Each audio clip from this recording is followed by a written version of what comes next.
पीसीओडीसाठी आयुर्वेद उपचार नेमके कसे काम करतात हे मी तुम्हाला अगदी सोपे करून सांगतो।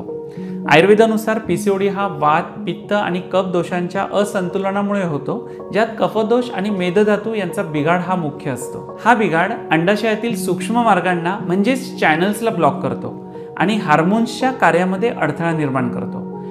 आयुर्वेदिक उपचार या 3 गोष्टींवर लक्ष केंद्रित करतात: पचनशक्ती सुधारणे, हार्मोन संतुलित करणे आणि ब्लॉकेजेस दूर करणे। यासाठी आयुर्वेदिक औषधे, विरेचन आणि बस्ती यांच्यासारखे पंचकर्म उपचार अत्यंत उपयोगी ठरतात। तसेच आहारविहारामध्ये बदल केले जातात आणि या शास्त्रोक्त उपचारांमुळे शरीरातील ओव्ह्युलेशन आणि मासिक पाळीचे चक्र पुन्हा सुरळीत होते। सर्वात महत्त्वाची गोष्ट म्हणजे आयुर्वेद उपचार हे फक्त लक्षणांवर नव्हे तर मुळावर काम करतात। पीसीओडी ही केवळ हार्मोनची समस्या नाही, तर तुमच्या जीवनशैलीतील असंतुलन आहे। यासाठी आयुर्वेदिक उपचारांची निवड करणे हे योग्य आहे।